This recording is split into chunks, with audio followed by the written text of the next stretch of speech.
প্রতিনিয়ত 3 দিন 4 দিন 5 দিন এরকম হইতেই আছে। আমি 4 তারিখে বিয়ে করছি। আমি আমার স্বামীকে 7 তারিখ রাতে বলি কথাটা, যে তোমার বাবা এইসব বলতেছে, এইসব করতেছে, আমার সাথে এইসব করে। আপনার বাপ হয় আপনার মারে কি ডিভোর্স দিছে? আপনার মা যদি কয় বেটারে নিয়ে খাইবো, আপনিও যদি বেটারে নিয়ে খাইবেন, তাহলে কেমন হলো? পরবে তো করে নেই আমরা। মেয়ে 3 মাসের প্রেগন্যান্ট। আসসালামু আলাইকুম, স্বাগতম আজকের আরও একটি নতুন ভিডিওতে। দর্শক, আশা করি সবাই ভালো আছেন। 24 লাখ টাকার বিনিময়ে নিজের মেয়েকে বিয়ে করলেন বাবা। এদিকে ছেলে বিদেশ থাকায় ছেলের বউর সাথে কি করলেন শ্বশুর। দর্শক, আজকের ভিডিওটি অত্যন্ত গুরুত্বপূর্ণ। আশা করব যে সম্পূর্ণ ভিডিওটি দেখবেন, আর এই সম্পূর্ণ ভিডিওগুলো দেখলেই বিস্তারিত শুনতে পারবেন। আর এই ভিডিওগুলো দেখানোর আগে আপনাদের কাছে আমার ছোট্ট একটি রিকোয়েস্ট, এখনও যারা আমাদের চ্যানেলটি সাবস্ক্রাইব করেননি, নিত্য নতুন ভিডিওর আপডেটগুলো সবার আগে পেতে চ্যানেলটি সাবস্ক্রাইব করে সঙ্গেই থাকুন। আর এখন কথা না বাড়িয়ে আমরা এক এক করে ভিডিওগুলো দেখে আসি। এটা কি আপনার বাপ হয়? আপনার মারে কি ডিভোর্স দিছে? আপনার মা যদি কয় বেটারে নিয়ে খাইবো, আপনিও যদি বেটারে নিয়ে খাইবেন, তাহলে কেমন হলো? পরবে তো করে নেই আমরা। মেয়ে 3 মাস। আমার টাকা পয়সা আমার শ্বশুরের হাতেই দিচ্ছে। বাবাকে বিয়ে করা কি জায়েজ নাকি না জায়েজ? বাবা মাত্র 2 অক্ষরের এই শব্দটির মধ্যেই লুকিয়ে থাকে নিরাপত্তা, ভরসা আর নিঃস্বার্থ ভালোবাসা।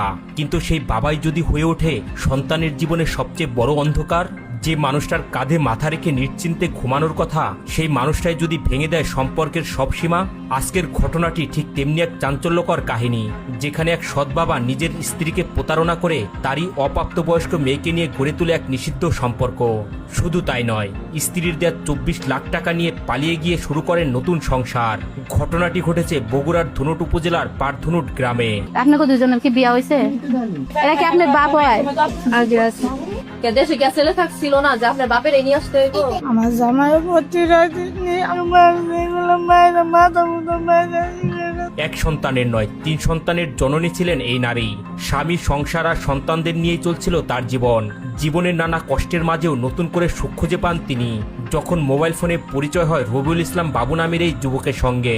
পরিবারের সম্মতিতে হয় তাদের বিয়ে। নতুন স্বামীকে বিশ্বাস করে নিজের 3 সন্তানকে নিয়ে শ্বশুর বাড়িতেই ওঠেন এই নারী। প্রবাস থেকে কষ্ট করে জমানো প্রায় 24 লক্ষ টাকা চোখ বন্ধ করেই তুলে দেন স্বামী রবিউল এবং শ্বশুরের হাতে। আমি বিদেশে ছিলাম, মোবাইলের মাধ্যমে পরিচয় হয়েছে, আমাকে বাচ্চা বিয়ে করছে। বিদেশে যা তারপর দুজনে বাড়ি করছে। আমার শ্বশুরে কইছে এই বাড়ি ঘর তোমার বাড়ি ঘর তোমরাই করবা। এই কথা বললা আমার টাকা পয়সা আমার শ্বশুরের হাতেই দিচ্ছে। আমি 24 লাখ টাকা দিচ্ছি। কিন্তু তিনি বুঝতে পারেননি তার বিশ্বাসের আড়ালে ধীরে ধীরে তৈরি হচ্ছিল এক ভয়ঙ্কর সম্পর্ক। সংসারে আসার কিছুদিন পর থেকে রবিউলের নজর পড়ে তার 15 বছর বয়সী সৎ মেয়ের ওপর। প্রথমে বিষয়টি কেউ বুঝতে পারেননি, কিন্তু ধীরে ধীরে তাদের মধ্যে বাড়তে থাকে গোপন যোগাযোগ। অভিযোগ রয়েছে সৎ বাবার প্রয়োজনায় এই কিশোরীও জড়িয়ে পড়েন সম্পর্কে। মায়ের অনুপস্থিতি কিংবা ফাঁকা বাড়ি, সুযোগ পেলেই চলতো তাদের গোপন দেখা সাক্ষাৎ। মনে করেন মেয়েটারে নিয়ে ও পালাই গেছে, সৎ মেয়ে। ওর তো আর মনে করেন যে নিজের মেয়ে না, এটা সৎ মেয়ে, কিন্তু ওর বউরছে ওর মেয়ের সাথে কিন্তু সম্পর্কটা আরো গভীর। এই মেয়ের যে সন্তান মেয়ে ছিল, যুবতী মেয়ে, 15-16 বছর বয়স, সেই মেয়েকে নিয়ে আউট হয়ে গেছে আজকে 8-10 দিন হলো। এক ছাদের নিচে একই পরিবারের পরিচয়ে চলছিল এক নিষিদ্ধ সম্পর্কের গল্প। সময়ের সঙ্গে সম্পর্ক আরো গভীর হয়। এক পর্যায়ে তারা সিদ্ধান্ত নেন সব বাধা পেছনে ফেলে একসাথে সংসার করার। আপনার মা যদি কয় বেটারে নিয়ে খাইবো, আপনিও যদি বেটারে নিয়ে খাইবেন, তাহলে কেমন হলো? আর আপনি কি একটুকু ভাবলেন না যে আমার মা কি হইব, আমার মার সংসারটা আমি নষ্ট করি? মাইয়া হইয়া মার কথা মেসে ভাবে না। ইসলাম কেউ করছেন, আপনি যখন মুসলিম, আমার কথা বিশ্বাস হয় না। এরপরই ঘটে সবচেয়ে বড় বিশ্বাসঘাতকতা। স্ত্রীর দেয়া 24 লক্ষ টাকা নিয়ে সৎ মেয়েকে সঙ্গে করে পালিয়ে যায় রবিউল। বাসা ভাড়া নিয়ে স্বামী স্ত্রীর মতোই থাকতে শুরু করে তারা। 1 মাস ধরে চলতে থাকে তাদের এই গোপন সংসার। বিগত দিনে আপনার কি ছিল? উনি বাবা ছিলেন, এখন কি হয়েছে? কিন্তু মানুষের চোখ এড়িয়ে গেলেও সন্দেহ এড়াতে পারেনি তারা।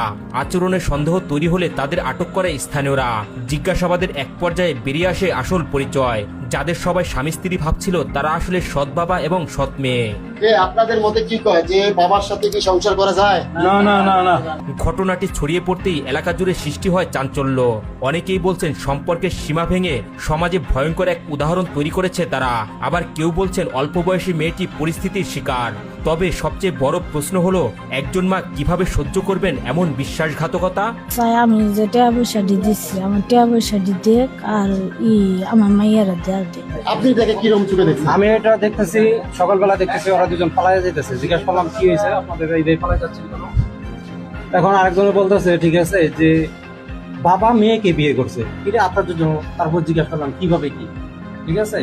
তারপরে এই মেয়ে 3 মাসের প্রেগনেন্ট, সেই জন্যই পালায় আসা, এদের জিনিসটা ধরা গেছে এই জন্যই পালায় আসা।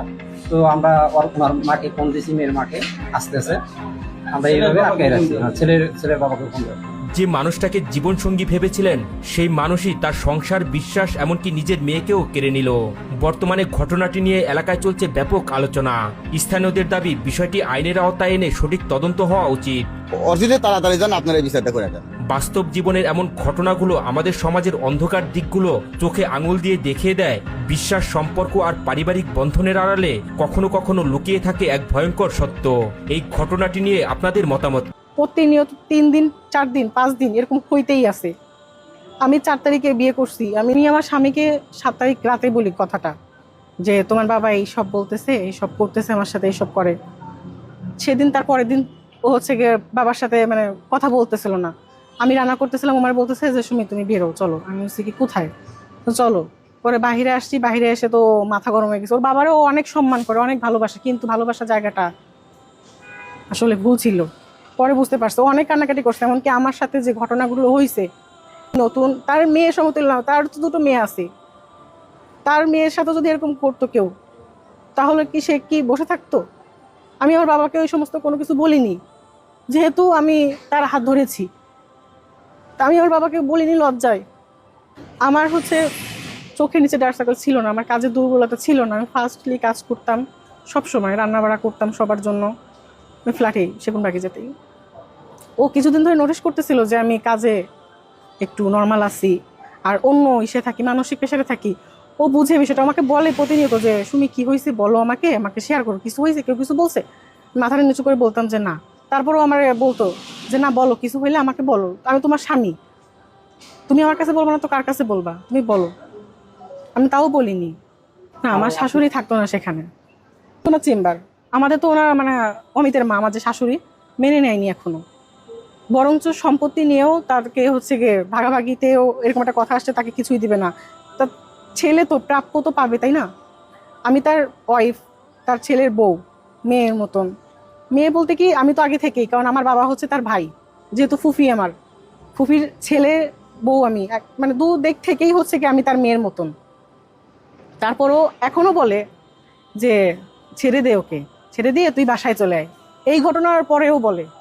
শ্বশুর বলছে শ্বশুরের কথা শুনে তারপরে যে ছোট ভাই পায়েল, সেও বলছে, কালকে সামনাসামনি এসে কথা বলছে পায়েল ওর সামনে, অমিতের সামনে, আমার সামনে, যে আম্মু এখনো বলতেছে তুই বাসায় চলে আয় আর ওকে পাঠাই দে। অবশ্যই আমাকে সাপোর্ট করবে, অবশ্যই আমাকে সাপোর্ট করবে, কারণ তার বাবার সাথে সে উচ্চস্বর কখনো কথা বলতো না। তার বাবার ফোনটা আসলে এইভাবে হাতটা কাঁপতো, ভয় পাইতো। সে তৎক্ষণাৎ 7-8 তারিখে আমরা বাসা থেকে বেরোয় ফোন দিছি। তোমার বলতেছে কি, তোমার ভিতরে যত রাগ আছে তুমি পোষণ করো, তারপর আমি তোমার পিছনে আছি, তোমার হাত যেহেতু ধরছি আমি কখনো ছাড়বো না। শুনি আমাকে এভাবে আমার স্বামী সান্ত্বনা দিছে। তারপর আমি বলছি দেখো আমার না ভয় লাগতেছে বিষয়টা নিয়ে, আমার ফ্যামিলি, তোমাকে নিয়ে, আমাকে, আমি তো গেলামই, যা হবার হয়ে গেছে আমার সাথে। এই যে রানিং মাসের 8 তারিখে আপনি বাসা ছেড়েছেন, জি। এরপরে আপনি কোথায় থাকেন, কি করেন? আমাদের হচ্ছে গিয়ে থাকার জায়গা তো নেই, বাসায় তো আমাদের উঠতে দেয়নি, ওর আম্মু বাসায় উঠতে দেয়নি। বাসায় গিয়েছিলাম, বাসায় উঠতে দেয়নি। আইনগত ব্যবস্থা নিয়ে আমিও ওনাদের সাথে, মানে আমার যে হাজবেন্ড, সে তো তার বাবাকে অনেক বেশি কথা বলছে, অকথ্য ভাষায় গালাগালি দিছে, গালাগালি দেওয়ারই কথা। আইনগত ব্যবস্থা তারা নিতেই মানে বারণ দিছে। আমাকে বলতেছে কি, ওকে বলতেছে যে তোরা যে আইনগত ব্যবস্থা নিবি তারা তো তোরা পারবি না। ও বলছে কেন পারবো না, অবশ্যই পারবো, দেশে এখনো আইন আছে, ভালো মানুষ এখনো পৃথিবীতে আছে।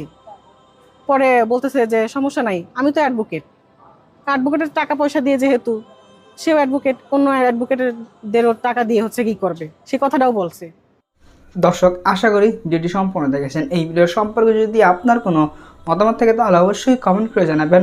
ভিডিওটি ভালো লাগলে অবশ্যই একটি লাইক করবেন। দেখা হচ্ছে পরবর্তী কোনো ভিডিওতে, সেই পর্যন্ত সবাই ভালো থাকবেন, সুস্থ থাকবেন। আল্লাহ হাফেজ।